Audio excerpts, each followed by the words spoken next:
بسم اللہ کرے گا سب بسم اللہ کرے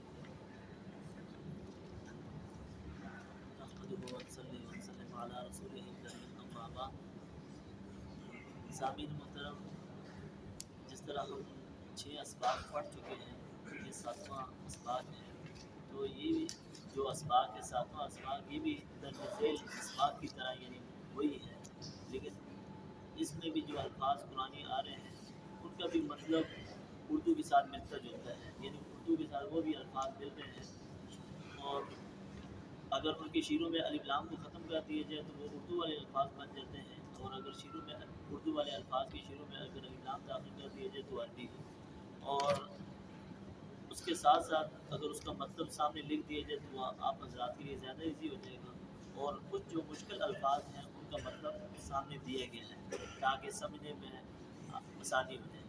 تو اب جو ہے 7واں سبق ہے، 7ویں سبق کے لیے لکھا ہوا ہے الفاظ۔ الفاسق، فاسق کہتے ہیں نافرمان گناہ گار، اس شخص کو فاسق کہتے ہیں۔ الاستغفار کا مطلب ہے بخشنا، اردو میں بھی ہم استغفار کہتے ہیں، یعنی اللہ تعالیٰ سے بخشش طلب کرنا۔ الاختلاف یعنی دو شخصوں کے درمیان یا قوم کے درمیان اگر اختلاف ہو تو اس کو ہم اردو میں اختلاف کرتے ہیں، عربی میں الاختلاف کہتے ہیں۔ الفقیر جو غریب ہوتا ہے اس کو ہم فقیر کہتے ہیں، اور غریب کے ساتھ غریب بھی کہتے ہیں، فقیر کا لفظ بھی استعمال ہوتا ہے، تو الفقیر یہ عربی کا لفظ ہے۔ الغنی، غنی کا مطلب ہے امیر، مالدار، تو کیونکہ اس کا مطلب سامنے لکھ بھی دیے گئے غنی کسے کہتے ہیں۔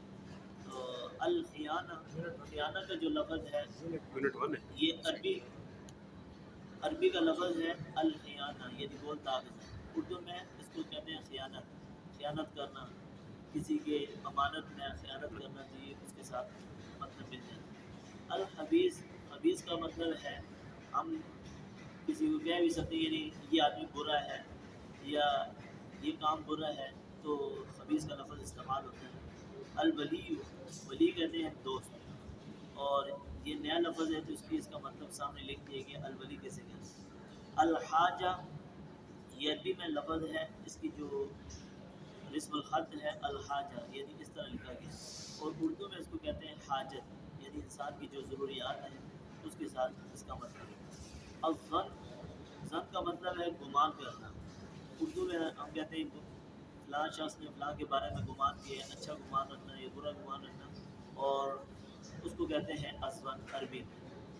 عیسیٰ المکان، مکان ہم کہتے ہیں یہ کسی کا گھر ہے، کسی کا مکان ہے، اردو میں اس کو جگہ کے ساتھ بھی تشبیہ دی جاتی ہے، یعنی عربی میں جو کہتے ہیں المکان اس کا مطلب ہے جگہ، مقام، کسی کا گھر، یہ سارا مراد لیا جائے۔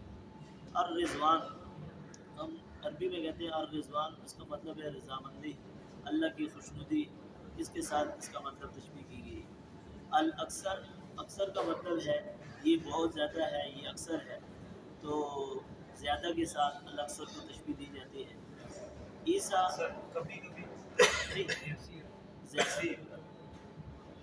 اکثیر کے ساتھ، اکثر یہ کثرت کے ساتھ، یعنی یہ چیز بہت زیادہ ہے۔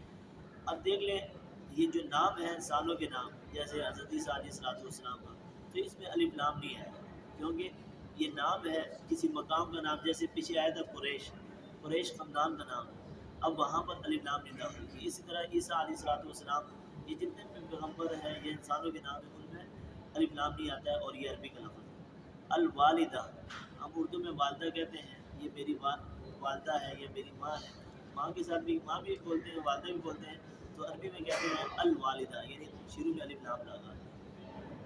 الوعد، وعد کا مطلب ہے وعدہ کرنا، تو اس کا مطلب لکھ دیا گیا ہے، کیونکہ اردو میں ہم وعدہ کہتے ہیں اور عربی میں الوعد۔ الملہ، ملت کہتے ہیں کسی کی ملت، کسی کا مذہب، اس کے ساتھ، جیسے ملت ابراہیم و حنیفہ، یعنی حضرت ابراہیم علیہ السلام کی ملت کی طرف یکسوئی ہو کر آپ ان کے طریقوں پر چل کر اللہ کے احکامات کو پورا کریں، تو یہاں پہ ملت سے مراد مذہب بھی لیا جا سکتا ہے، طریقہ بھی لیا جا سکتا ہے۔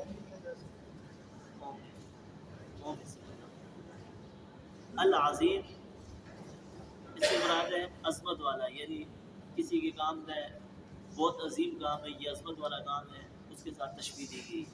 الوالد، والد سے مراد والد کو ہی کہتے ہیں، یعنی کسی کا والد ہے، کسی کے ابو ہے، ابو کے ساتھ بھی تشبیہ دی جاتی ہے۔ اس کو اردو میں ترجمہ ابو بھی کیا جا سکتا ہے، والد بھی کیا جا سکتا ہے، یہ سارے اس کے معنی میں آتے ہیں۔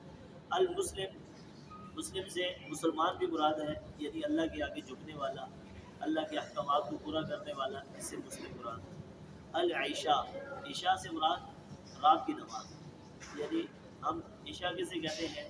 عشاء کی جو مغرب کے بعد کی جو نماز ہے اس کو عشاء کے ساتھ کہتے ہیں، تو عربی میں العشاء لفظ استعمال کیا۔ اسحاق یہ نام ہے پیغمبروں کا، اور اس طرح آدم یہ بھی نام ہے، اس کی شیروں میں الف لام نہیں آئے گا، کیونکہ جو انسانوں کے نام ہیں ان کے شیروں میں الف لام نہیں آئے گا، اور وہ عربی کا لفظ ہے۔ السنہ، سنہ ہم اردو میں بھی کہتے ہیں کہ یہ سنت ہے، تو یا فلاں نبی کا طریقہ ہے، فلاں نبی کا ایک اس فلاں نبی نے اس طریقے پر عمل کیا ہے، جس طرح ہمارے نبی پاک صلی اللہ علیہ وسلم کے کئی طریقے ہیں، انہوں نے نماز کس طرح پڑھی ہے اور اللہ کے احکامات کس طرح پورے کیے، وہ سارے طریقے ہیں، تو یہ سنت طریقوں کو کہا جاتا ہے۔ بعض جگہوں پہ سنت سے مراد اللہ کی بھی طریقہ مراد دیا جا سکتا ہے، اللہ کی بھی سنت ہے، سنت سے قانون بھی مراد دیا جاتا ہے، تو یہ اس کے اندر آ جاتا ہے، یعنی طریقے کے اندر آ جاتی ہے۔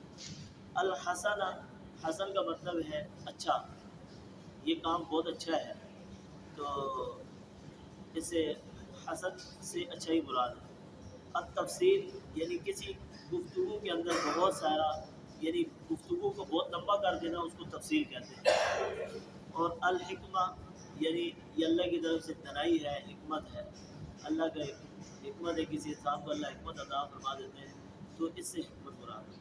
الشاعر، یعنی جو شاعرانہ کلام ہے، ہم اردو میں کہتے ہیں یار یہ کلام بہت اچھے شاعر پڑھتا ہے، تو اس سے وہ شاعر مراد ہے۔ العابد، یہ اللہ کا بندہ ہے، عبادت کرنے والا ہے، عابد سے مراد بندگی کرنے والا ہے۔ المقدار، یعنی کسی چیز کے اندر مقدار، یعنی اس کی مقدار اتنی ہے، اردو میں ہم مقدار کہتے ہیں، عربی میں المقدار، یہ عربی کا لفظ ہے۔ المدہ، مدت سے مراد ہے وقت کا تعین کرنا، یعنی ایک ہفتے کی مدت یا ایک دن کی مدت، یہ مدت سے مراد دن بھی مراد لیا جا سکتا ہے، مہینہ بھی، وقت مراد لیا جاتا ہے۔ التجارہ، تجارت سے مراد تجارت ہے، ہم اردو میں تجارت کہتے ہیں اور عربی میں التجارت۔ العہد، یعنی کوئی کسی کے ساتھ عہد کرتا ہے، یار میرا تمہارے سے یہ عہد ہے کہ میں فلاں کام کو فلاں دن پورا کر دوں گا، تو عہد سے یہ مراد بھی ہے۔ الوعد اور العہد یہ ایک ہی ہے۔ ہاں، وعدے کا مطلب ہے کہ میں وعدہ کرتا ہوں، عہد کا مطلب ہے کسی معاملات میں کسی نے کسی کے ساتھ عہد کیا ہے کہ فلاں کام فلاں دن میں پورا کر دوں، تو وعدہ اور عہد یہ ملتے جلتے ہیں بات۔ التکبیر، یعنی اللہ کی کبریائی بیان کرنا اور اللہ کی عظمت بیان کرنا، کبریائی کے اندر یہ ساری چیزیں آ جاتی ہیں۔ العمر، عمر سے مراد ہے انسان کی عمر بھی مراد لی جا سکتی ہے، کسی چیز کی عمر، تو اس سے مراد عمر ہی ہے۔ البخل، بخل کا مطلب ہے کنجوسی کرنا، مال کو اللہ کے راستے میں خرچ کرنے کے اندر کنجوسی کرنا، مال کو روکنا، تو اس سے بخل مراد ہے۔ اب قرآن میں فرما دیا گیا ہے، آگے قرآن کی آیاتیں ہیں، وَلَا تَسْتَوِي الْحَسَنَةُ وَلَا السَّيِّئَةُ، نیکی اور بدی یہ دونوں برابر نہیں ہو سکتی ہیں۔ وَلَا تَسْتَوِي الْحَسَنَةُ کا مطلب ہے نیکی برابر نہیں ہو سکتی ہے، وَلَا السَّيِّئَةُ برائی کے ساتھ۔ اور اسی طرح وَيُعَلِّمُهُمُ الْكِتَابَ وَالْحِكْمَةَ، اللہ نے ان کو کتاب اور حکمت کی تعلیم دی۔ حکمت سے مراد دانائی کی، اس چیز کی اللہ نے تعلیم دی۔ وَإِمَّا تَخَافَنَّ مِنْ قَوْمٍ خِيَانَةً، تم لوگ قوم سے خیانت میں ڈرو، یعنی قوم کے ساتھ خیانت کرنے میں تم کو ضرور ڈرنا چاہیے۔ وَاللَّهُ ذُو الْفَضْلِ الْعَظِيمِ، اللہ عظیم فضل والے ہیں، یعنی بڑے فضل والے ہیں۔ لا يستوي الخبيث والطيب، برائی اور پاکی یہ دونوں برابر نہیں ہو سکتی، یعنی ایک چیز گندی ہے، ناپاک ہے، بری ہے، اور ایک اچھی چیز، یہ دونوں برابر نہیں ہو سکتی۔ الا حاجۃ فی نفس یعقوب، یعنی حضرت یعقوب علیہ السلام کے دل میں حاجت تھی، ضرورت تھی۔ وما کان استغفار ابراہیم لابیہ، ابراہیم علیہ السلام کو اپنے والد کے لیے استغفار کرنے سے روک دیا گیا ہے۔ ماں کا مطلب ہے، ماں کا مطلب ہے نہیں کرنا، یعنی اللہ نے حضرت ابراہیم کو اپنے والد کی استغفار کے لیے روک دیا، یعنی ان کے لیے استغفار نہ کیا، کیونکہ ان کے والد مشرک تھے، تو اللہ نے منع کر دیا۔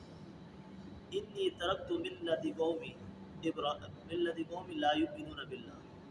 انی ترکت کا مطلب ہے چھوڑنا، ترکہ کا مطلب ہے چھوڑنا، تو میں نے قوم کی ملت کو چھوڑ دیا، لا یؤمنون باللہ، کیونکہ وہ اللہ پر ایمان نہیں لاتے۔ واختلاف اللیل والنہار، رات اور دن کا بدلنا، تبدیل ہونا، تو اس کو اختلاف بھی کہتے ہیں، یعنی رات اور دن کو آپس میں بدلنا، کبھی رات آ جائے کبھی دن آ جاتی ہے۔ ومن کان فقیرا فلیأکل بالمعروف، اور جو فقیر تھا فلیأکل بالمعروف، تو اس کو حکم ہے کہ وہ اچھائی کے ساتھ کھانا کھائے، یا کوئی چیز بھی کھاتا ہے تو اچھائی کے ساتھ کھائے۔ لا تضار والدۃ بولدہا، لا تضار یعنی تکلیف نہ دی جائے والدہ کو، ستایا نہ جائے، کس وجہ سے؟ اولاد کی وجہ سے، کیونکہ یہ سورۃ بقرہ کی آیات ہے، اس کے اندر یہ الفاظ ہے لا تضار، نہ والد کو بچے کی وجہ سے ستایا جائے اور نہ والدہ کو بچے کی وجہ سے ستایا جائے۔ مطلب یہ ہے کہ ایک عورت ہے جس نے بچہ جنا ہے، اور اگر اس کا خاوند غریب ہے تو اس کو اس چیز میں مت تکلیف دی جائے کہ بھائی تم مجھے اتنا پیسے دو تو میں بچے کو دودھ پلاؤں، ورنہ نہیں پلاؤں گی، اور نہ والدہ کو ستایا جائے کہ کسی اور کو لا کر بچے کو دودھ پلایا جائے اور والدہ کے ساتھ زیادتی کی جائے، تو اس سے بھی اللہ نے فرمایا کہ اس طرح مت کرو۔ وَيَقُولُونَ مَتَىٰ هَٰذَا الْوَعْدُ، اور وہ کہتے ہیں کہ یہ کب وعدہ ہوگا، یعنی یہ جو معاملات ہیں یہ کب پورے ہوں گے، تو یہ وعدہ کب اپنی تکمیل پائے گا۔ تو یہ جتنے بھی الفاظ ہیں تو اس میں زیادہ تر آپ کو سمجھ آ گئے ہوں گے، کیونکہ آگے اس کے اندر بھی فرمایا گیا کہ آہستہ آہستہ کئی چیزیں آپ کے سامنے کھلتی جائیں گی اور کئی چیزیں آپ کو سمجھ آتی جائیں گی۔ تو اب زیادہ پڑھانے سے یہ ہے کہ